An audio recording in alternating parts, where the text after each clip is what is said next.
¿Y 2026 qué? Primero, ¿cuánto de lo que hemos visto a final de este año sirve para el año que viene, habiendo un cambio de reglamento completamente que le da la vuelta completa a motor y a chasis? ¿Vale algo de lo que hemos visto en Abu Dhabi? Vale, en la tendencia a final de año hay una parte que se arrastra al año siguiente y es la parte del espíritu del equipo, de la confianza, de que estás entendiendo cosas del coche, del piloto, que esto lo conduce un piloto. Sí. Que tenemos mucha ciencia, muchos datos, pero al final hay pilotos que no pueden replicar al otro, incluso aunque ven exactamente lo que hacen, no pueden. Entonces, esa parte de confianza, que a lo mejor si pensamos más en una moto, se ve más obvio, ¿no? Porque Sí. tiene que dar un poco más de confianza para buscar ese momento en el que el neumático delantero empieza a deslizar y el tío, tengo confianza. Es un deporte muy, muy de confianza para sacarle un poquito más al coche. Y acabar así da confianza también al piloto. Y eso siempre se arrastra. Dicho esto, la barrera del cambio de reglamento es uno de los años en la historia en la que va a pesar menos esa tendencia, en la que va a haber un posible reset. O sea, por mucha confianza que llegues, si el concepto inicial es un desastre, si tu motor está muy por detrás que el motor de al lado, se va a resetear mucho. O sea, importa mucho, quizá este año menos que nunca. Y para sacar alguna conclusión, porque evidentemente el año que viene no sabemos cómo van a ser los coches, ni quién va a tener ese mejor motor o quién va a tener ese mejor chasis, pero en todo lo que ha ocurrido en este final de año, Andrés, ¿hay alguna pista oculta que dices, esto sí que lo puedo trasladar al año que viene, más allá de esa confianza del equipo? El decir, oye, en Red Bull encontraron una ventana operativa del coche. Eso significa que a lo mejor el simulador está bien calibrado para hacer mejor el coche del año que viene. ¿Vale de algo eso? Buen apunte. O sea, el rendimiento hoy en día en Fórmula 1, una parte muy grande es qué entiendes. Sí. O sea, parece muy loco, ¿no?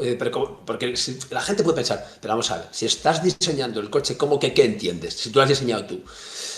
Ahí está la aerodinámica y los neumáticos, en las que no son ciencia pura, pura. O sea, son ciencia, son tecnología, pero no son una fórmula matemática. Entonces, el estar entendiendo lo que estás haciendo con tus herramientas y que lo que ocurra en la pista sea lo que esperas, eso es lo que tiene más valor. O sea, el que haya una correlación entre lo que está ocurriendo en el ordenador de diseño, vamos a decir en el CFD, en la simulador, en la parte de la simulación de fluidos aerodinámica, hay una correlación con lo que luego entiendes en el túnel de viento y con lo que luego pasa. Porque todos los equipos hacen evoluciones, pero no penséis que llevan algo a pista que no les va a dar nada. No, es que piensan que va a dar algo y no son capaces de hacer trabajar el coche con esto. Entonces, es un buen apunte, Jordi, porque es una señal de que estás entendiendo mejor lo que haces. Y eso, y sigues haciendo. Claro. Para el año que viene, ¿no? Con lo cual, las posibilidades de que entiendas bien lo que haces aumentan si la tendencia va hacia arriba que si va hacia abajo. Pero insisto, es que hasta que pongan los coches en pista y veamos si hay alguien que está muy por delante o muy descolgado, esto va a pesar más que la tendencia este año. El hecho de que haya gente como Red Bull, por ejemplo, que ha evolucionado hasta el final de esta temporada del coche, y otra gente como Williams, que ha parado la evolución, decían en abril, eso es tan desventaja como decimos, no, estos llevan trabajando mucho tiempo en el coche del 26 y estos han estado trabajando en el coche del 25. Como son vasos comunicantes de nuevo, esos recursos técnicos, también incluso de dinero, de tiempo, me centro en este coche, entonces dejo de lado el coche del año que viene. Sí. Claramente, mucho más desde que existe el límite presupuestario. Vale. Porque en equipos muy grandes hay un momento que por mucho dinero que te gastes ya no mejoras el rendimiento. Y de hecho, antes del límite presupuestario, los números eran mareantes de los equipos grandes. Se gastaban 500 millones de euros al año, algunos equipos. ¿Y por qué no mejoraban? Si el año anterior se gastaban 400, has puesto 100 millones de euros, porque ya no hay cada vez la curva que relaciona los recursos económicos y humanos y técnicos con el rendimiento en pista, cada vez se va haciendo más plana la curva, ¿no? Ya. Esto cuando el límite presupuestario es mucho más bajo, todavía estás en la parte de la curva que crece. Con lo cual, ahora que hay límite presupuestario, el poderte dedicar más al coche del año que viene, obviamente se nota mucho más que antes de haber ese límite presupuestario. Hay muchos ingenieros de cálculo aerodinámicos que están trabajando en este coche o están trabajando en el que viene. Hay muchos bancos, hay bancos de cajas de cambios, bancos para hacer frenos, hay bancos de coche completo, bancos de motores que o están en este coche o están trabajando en el que viene, ¿no? Entonces, eso que siempre se ha dicho tiene cada vez más importancia al haber un límite presupuestario. ¿Significa eso entonces, de alguna manera, que si yo soy una McLaren que he tenido un coche muy dominador durante el año, he podido dedicar más recursos a hacer el coche del año que viene, por tanto, parto con una cierta ventaja, ¿no? Eso sí que es una cosa que se puede trasladar del 25 al 26. Habría que considerar que McLaren va a ser el mejor coche porque es el que ha podido trabajar más en ese coche, o el que ha demostrado que es capaz de crear con sus herramientas el mejor coche. Bueno, eso encaja con que el McLaren se haya ido desinflando, entre comillas, desinflando, sí. Pero encaja con que el McLaren no haya sido tan dominante como era a principio de año, ¿no? Porque encaja, sea eso o no, no lo sé exactamente, pero encaja. Obviamente los que no tienen nada que perder o que ya llevan mucha ventaja, o sea, si vas primero con mucha ventaja o si vas último con mucha desventaja, pues son los que tienen más sentido centrarse, ¿no? A nadie le importaba si Aston Martin hacía noveno, décimo, octavo, séptimo en el campeonato. Sí, hay un tema de dinero y tal, vale, pero lo que importa al final son los resultados del año que viene, o sea, no los resultados cuando estás ahí tan atrás, ¿no? Entonces, eso encaja en McLaren, pero cuidado, porque, insisto, hay veces que haces un clic entendiendo el coche y de ahí despegas, porque Williams también dice que no han puesto recursos o más recursos en este coche desde cierto punto de la temporada, y en cambio ha sido un equipo que ha crecido durante la temporada también. Desde el principio, pero también yo creo que incluso la pendiente sigue siendo positiva. No es 1+1, pero bueno, si ahora me dices, o sea, yo contaría más que porque tiene un coche dominante, fíjate, yo contaría más, me gusta pensar más que es más importante la tendencia con la que acabas el año, las últimas 4 o 6 carreras, que tu posición en el campeonato, si te ha permitido esa posición centrarte más el año que viene o no. Me parece más, no sé, que puede tener más impacto en el rendimiento del año que viene. Y entonces, volviendo otra vez a la palabra clave, tendencias, ¿quién ha acabado mejor este año y quién te da esa pista de que, por tanto, quizá tiene las cosas en su sitio para el año que viene? A ver. Sé que es un ejercicio muy complicado, Andrés. No nos olvidemos que si estás segundo, por bien que lo hagas, solo puedes ser primero. Ya. Si estás noveno, haciendo un salto de una posición, solo eres octavo, ¿no? Entonces, con lo apretado que ha estado la zona media, esto tiene una cierta lectura. Lo que ocurra tiene una cierta lectura subjetiva. Quiero pensar que el año que viene va a dar un salto de rendimiento a Aston Martin. Tengo motivos para pensarlo. Un salto muy grande. Cualquiera puede decir, claro, normal. Estando tan atrás, ¿no? Claro, sí, o sea, es normal. Está muy atrás, ¿no? No lo pienso de otros equipos. O sea, lo pienso de Aston Martin, lo pienso de Alpine, que la respuesta tuya va a ser la misma. Va a decir, claro, estando tan atrás. Lo pienso de Williams.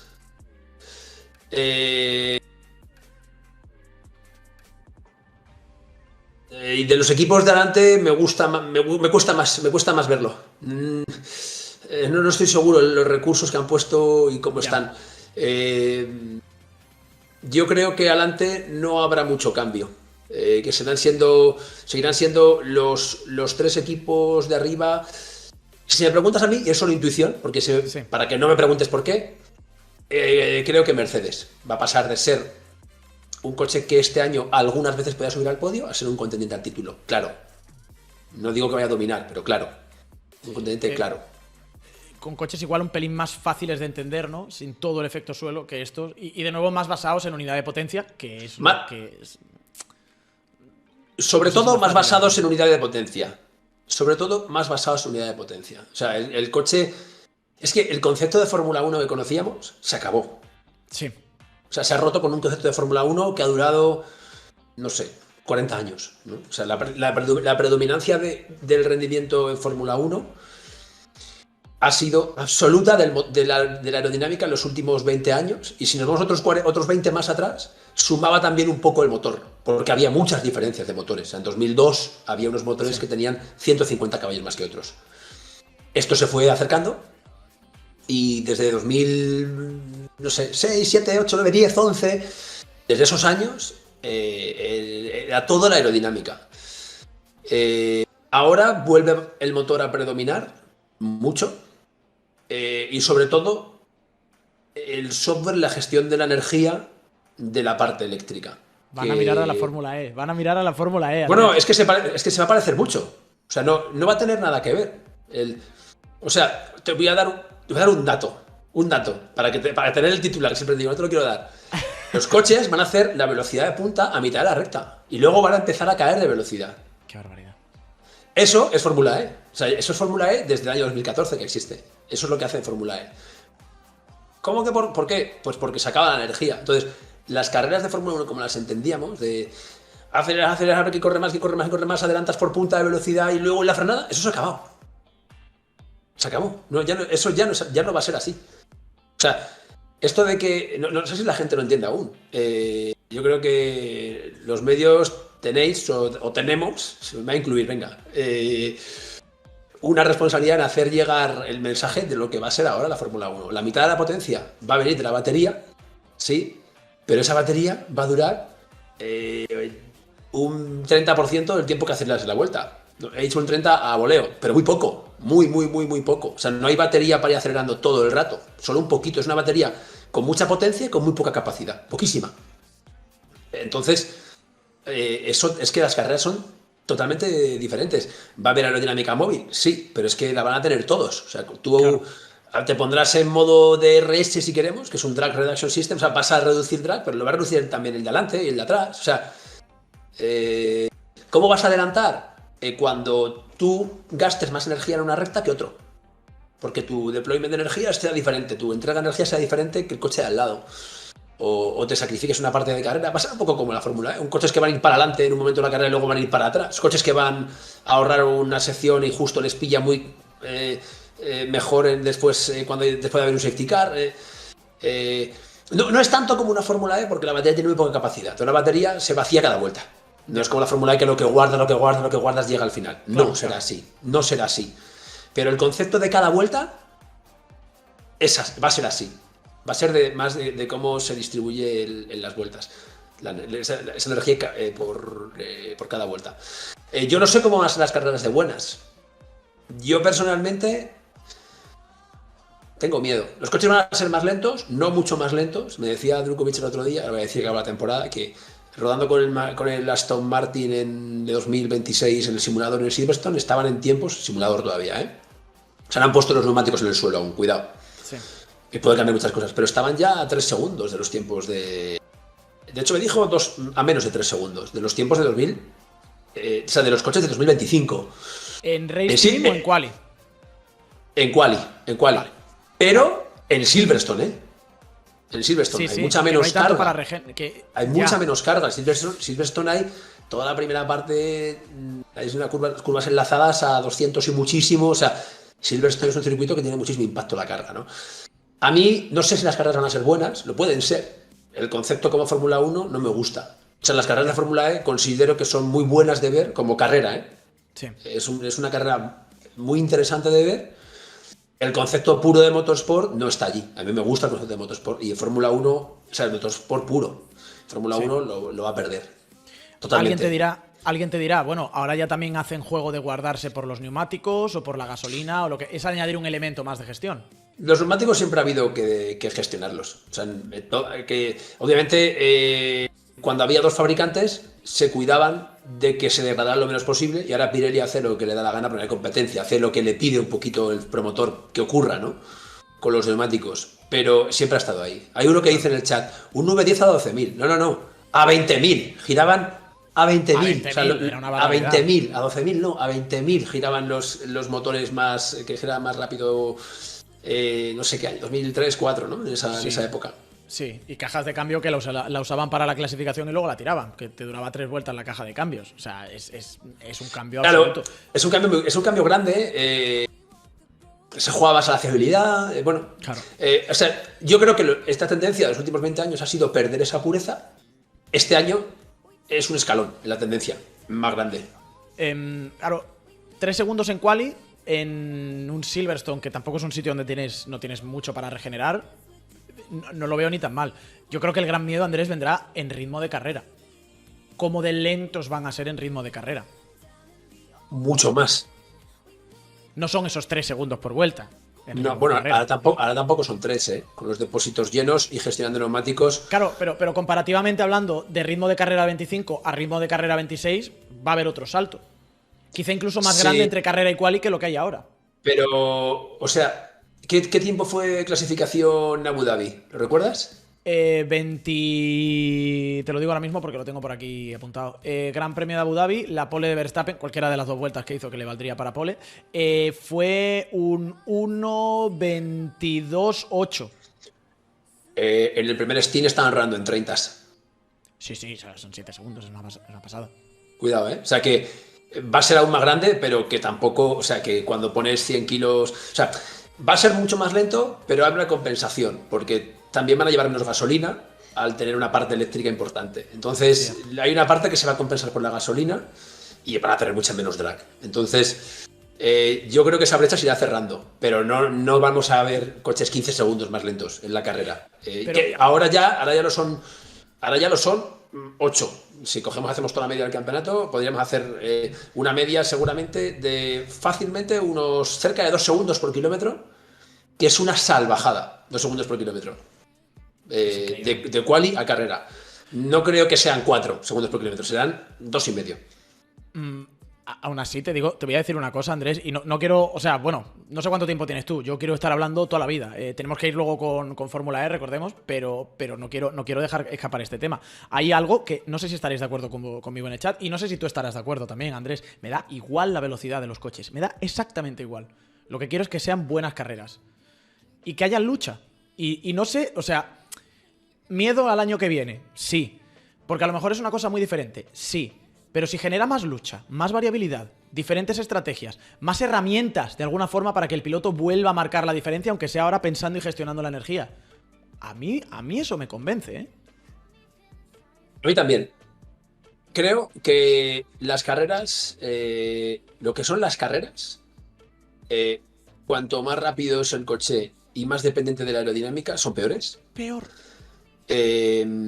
Yo inicié mi carrera, casi inicié mi carrera en turismos. Estuve varios años en el antiguo campeonato del mundo de turismos, el WTCC, el World Touring Car Championship. Hacer el ejercicio, ir a YouTube, ir a ver una carrera de turismos del año 2004, 2005, 2006. Las carreras son increíbles. Sí. Son muy buenas carreras, son muy buenas carreras. Había contacto, los coches no son frágiles y eran coches que rodaban...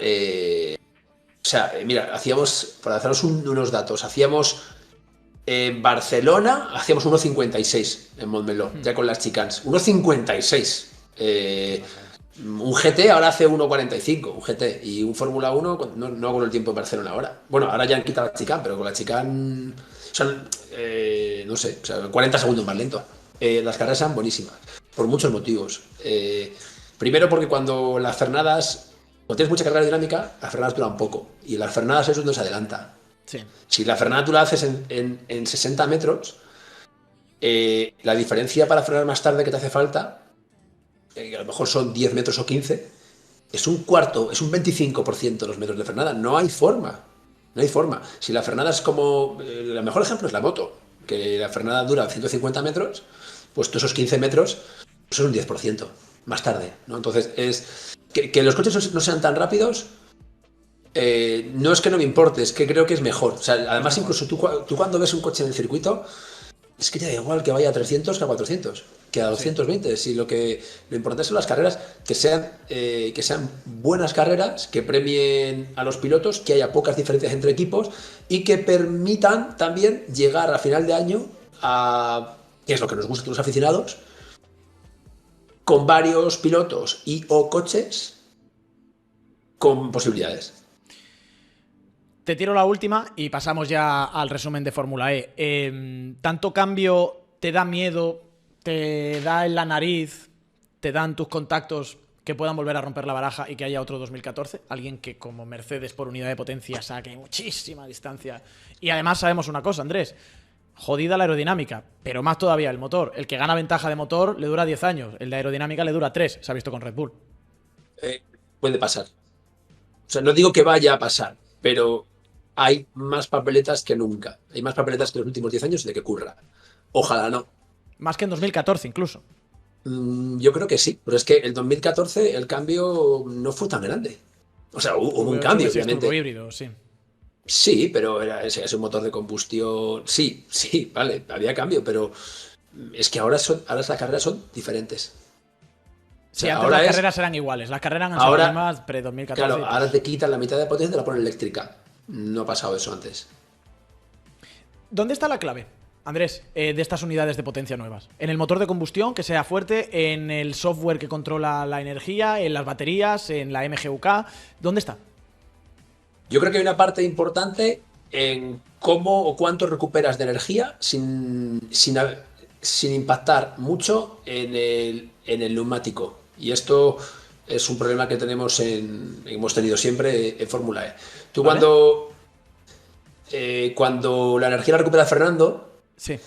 Quieres llevar el neumático en la frenada al máximo de par que pueda ejercer. Y eso quiere decir que está, lo llamamos haciendo microlockings, o sea, haciendo microbloqueos, claro. Porque está teniendo algo que llamamos slip ratio, que es lo que desliza el neumático en función de lo que gira. Ese ratio lo llevamos al máximo, estamos súper al límite del bloqueo. Llega un momento en el que cargar más la batería tiene un impacto en lo que gastan los neumáticos. Y el que pueda ser eficiente con eso, y esto va a estar muy relacionado con la gestión de software del powertrain eléctrico, puede tener una ventaja importante. Los ingenieros de sistemas se van a poner las botas, ¿eh? Los de software y sistemas. Sí, esa parte la llamamos más los de control y de software, sí. Pero ahí va a haber mucha pomada ahí en esa parte. Luego, perdón, que me sigo alargando. Ahora vamos con la Fórmula E, te lo prometo.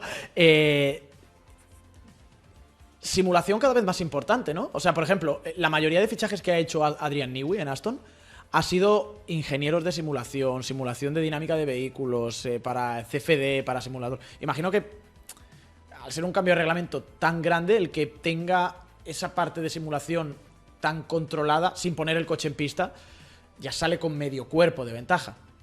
Sí, no solo eso, sino tú los datos, cuando los recoges, pues vas haciendo una base de datos, los apilas. Sí. Y todo el primer año, pues la primera vez que pasas el coche en pista tienes 3 días de datos. Luego en la segunda carrera tienes otros 3, luego otros 3. O sea, todo lo que puedas relacionar los datos de pista con los que tienes de simulación en toda la primera mitad de año, que tienes muy pocos datos, eso va a tener mucho impacto. Sobre todo cuando tienes pocos datos de pista. Claro, claro.